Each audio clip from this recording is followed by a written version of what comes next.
Hello दोस्तों, कैसे हैं आप? आशा करता हूँ आप सभी अच्छे होंगे। एबी क्लासेस चैनल में आपका पुनः एक बार बहुत-बहुत स्वागत है।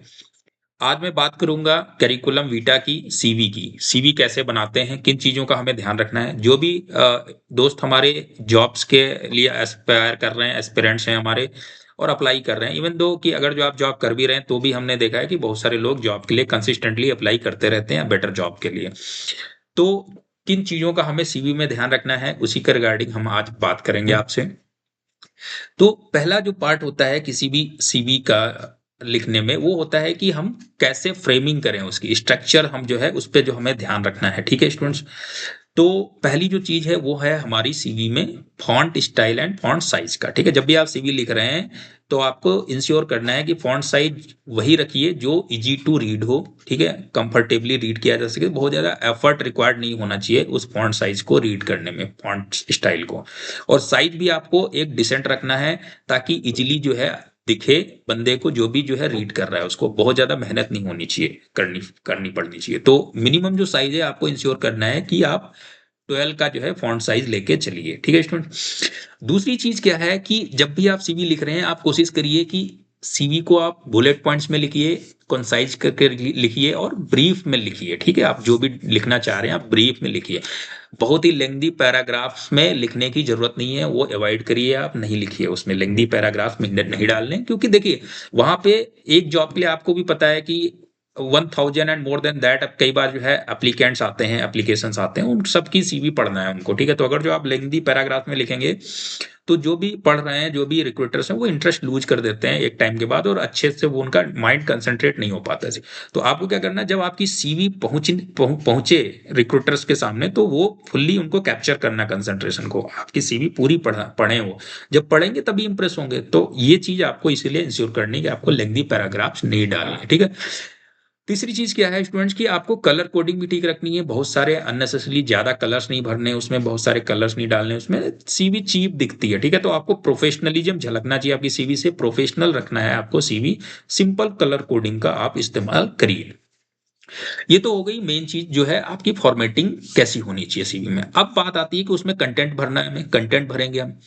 तो जब भी हम अपना कंटेंट भरते हैं तब किन बातों का ध्यान रखना है, उसमें सबसे बड़ी चीज आती है, सबसे पहले आती है हमें जो भी लिखना है उसमें आप जो है क्वांटिफाइबल डेटा फॉर्म में लिखिए उसमें। ठीक है, क्वांटिफाइबल डेटा का मतलब ये है कि होता क्या जनरली हम एक जो है सब्जेक्टिव लैंग्वेज में हम लिख देते हैं कई बार। ठीक है, जैसे हम एक एग्जांपल देके बताता हूँ। जैसे एक कैंडिडेट हैं और वो लिख रहे हैं कि हम एक पर्टिकुलर कंपनी में सेल्स मैनेजर थे और हमने जो है अपना जो है सेल्स बहुत ज्यादा बढ़ाया, उससे कंपनी को बहुत ज्यादा फायदा हुआ। ठीक है, तो एक तो ये लैंग्वेज हो गई कि हमने सेल्स मैनेजर थे जिसमें हमारे पास एक टीम थी और हमने अपनी टीम की मदद से सेल्स को कंपनी के बहुत बढ़ा दिया और कंपनी को बहुत फायदा हुआ। तो ये हो गया एक सब्जेक्टिव लैंग्वेज। बहुत बहुत का कोई एक, जब तक कि आप फिगर्स नहीं बताएंगे तब तक के हमारे लिए वही बहुत कुछ हो सकता है, आपके लिए कुछ हो सकता है। जैसे मान लिया एक स्टूडेंट 10 में से 9 मार्क्स पाया तो वो उसके लिए बहुत है, किसी को 6 मिले वो बोलता है ये भी बहुत है। तो समथिंग लाइक दैट।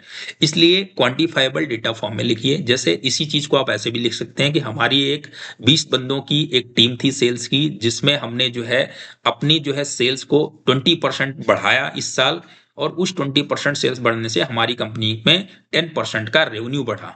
या उसको आप पैसों में बता सकते हैं कि उसकी वजह से कंपनी को 1000 करोड़ का एडिशनल प्रॉफिट हुआ। ठीक है, जो भी फिगर आपका आ रहा है। तो ये हो गया कि एक क्वांटिफाइबल डेटा हो गया, जो भी पढ़ेगा उसको उसको बेटर क्लियर समझ में आएगी पिक्चर कि आप क्या कहना चाह रहे हैं। ठीक है, तो ये आपको विशेष ध्यान रखना है जब भी आप सीवी लिख रहे हैं। दूसरी चीज स्टूडेंट्स क्या होती है सीवी में, कि जब भी आप सीवी लिख रहे हैं आप कीवर्ड्स का अपना इंडस्ट्री स्पेसिफिक जो है कीवर्ड्स जो होते हैं आप वही डालिए। और क्या होता है, हर एक इंडस्ट्री के जो भी कुछ कीवर्ड्स होते हैं, जो भी आपका रूटीन प्रैक्टिस होता है, डे टू डे वर्क होता है, कल्चर होता है, उसमें हम यूज करते हैं उन वर्ड्स को। वो मेडिकल के अपने हैं, लॉ के अपने अलग हैं, इंजीनियरिंग के अलग हैं। ठीक है, आप चार्टर्ड अकाउंटेंट तो अलग। तो जब आप वो कीवर्ड्स आप उसमें जब सीवी में डालेंगे तो आपको लगेगा अगले को कि नहीं, आपको इस इंडस्ट्री का नॉलेज है, आपने रियली टाइम दिया इस इंडस्ट्री में, आप इस इंडस्ट्री के हैं। तो आपको ये चीज वहां पे जतानी है, दिखानी है कि आप, और जब होंगे तो डेफिनेटली आप क्यों नहीं दिखाना है आपको कि हम हैं। तो जो वर्ड्स चूज कर रहे हैं आपको वहां पे विशेष ध्यान रखना है कि आपको की वर्ड्स यूज करने हैं वहां पे। ठीक है, तीसरी चीज क्या है इसमें कि जब भी आप अपना लिख रहे हैं कंटेंट, आप क्रोनोलॉजी को मेंटेन करिए, आप विशेष ध्यान दीजिए। होता क्या है कि जो लास्ट हमारे साथ हैपन हुआ है हमारे करियर में, हम उसको फर्स्ट लिखते हैं और फिर अकॉर्डिंगली हम नीचे लिखते जाते हैं, ठीक है। जैसे आपने जो भी लास्ट जॉब करी कंप्लीट करी है वो हम पर सबसे पहले डालेंगे, फिर उसके बाद कौन सी करी वो डालेंगे, फिर कौन सी, जनरली हम ये यूज करते हैं फॉर्मेटिंग में, ठीक है। और एक चीज विशेष ध्यान देना है कि जब भी अगर जो कोई गैप हो रहा है, सपोज आपने ग्रेजुएशन कंप्लीट किया और आपने 2-3 साल तैयारी करी और इसके बाद कोई जॉब करी, फिर इसके बाद वो छोड़ दी, फिर दूसरी जॉब के लिए आप अप्लाई कर रहे हैं, तो आपके 3 साल का गैप हुआ आपकी जॉब करने और ग्रेजुएशन कंप्लीट करने के बीच में, तो उसको एज इट इज नहीं छोड़ना है, ठीक है। उसको आपने मेंशन कर देना है एक सिंगल लाइन में कि आपने क्या किया। सपोज आपने सिविल सर्विसेज की तैयारी करी तो आपने लिख देना है कि during this period I prepared for civil services examination and given attempt, या वॉट एवर, जो अभी आपने सपोज मेंस लिखा तो मेंस बता दीजिए उसमें, या इंटरव्यू तक गए तो आप इंटरव्यू बता दीजिए, ठीक है। तो इस टाइप से आपको क्रोनोलॉजी मेंटेन करना है और गैप नहीं छोड़ना है अपनी सीवी में। इसमें नेक्स्ट चौथी जो चीज है वो क्या है कि आपको जब भी सीवी लिख रहे हैं अपनी, आपको रिलेवेंट स्किल्स ही डालनी है अपनी सीवी में, जो जॉब स्पेसिफिक है, जिस जॉब के लिए आप अप्लाई कर रहे हैं, ठीक है। देखो क्या होता है कि हर एक जॉब प्रोफाइल की अलग रिक्वायरमेंट्स होती हैं स्किल की, और सपोज आपने बहुत सारी स्किल्स एक्वायर कर ली हैं, लेकिन आप जिस जॉब के लिए अप्लाई कर रहे हैं उसमें आपने 10 स्किल्स एक्वायर करी, उसमें से 4 जो है वो मैटर नहीं करती, रिलेवेंट नहीं भी आती तो भी उस जॉब प्रोफाइल के लिए मैटर नहीं करती, तो आपको वो नहीं लिखनी उसमें। क्यों? क्योंकि देखो अगर सीवी में आपको एक पेज में आपको सारा कंटेंट लिखना है तो आप क्यों स्पेस वेस्ट करेंगे वहां पे लिख के, जिसकी रिक्वायरमेंट ही नहीं है, जिससे आपकी सीवी पे आपकी कोई पॉजिटिव इंप्रेशन पड़ना नहीं है उसका, क्योंकि दो skills are not required for that particular job. तो ये आपको ध्यान रखना है कि आपको जो रिक्वायर्ड स्किल्स हैं वही लिखनी है उसमें सीवी में, ठीक है, वही इंप्रेशन आपका क्रिएट करेंगी वहां पे, ठीक है। तो ये इन चीजों का आपको विशेष ध्यान रखना है जब भी आप सीवी लिख रहे हैं वहां पे, ठीक है। जब भी आप उसमें अपना डिटेल डाल रहे हैं, अगली चीज मैं डिस्कस कर रहा हूं कि जब भी आप उसमें डिटेल डालें, कॉन्टैक्ट डिटेल डालें, कोशिश करिए आप अपना प्रोफेशनल कॉन्टैक्ट डिटेल डालिए, ठीक है। प्रोफेशनल कॉन्टैक्ट डिटेल ही डालिए, पर्सनल कॉन्टैक्ट डिटेल आप मत डालिए। ईमेल आईडी आपकी प्रोफेशनल ईमेल आईडी अपनी उसमें डालिए, ठीक है।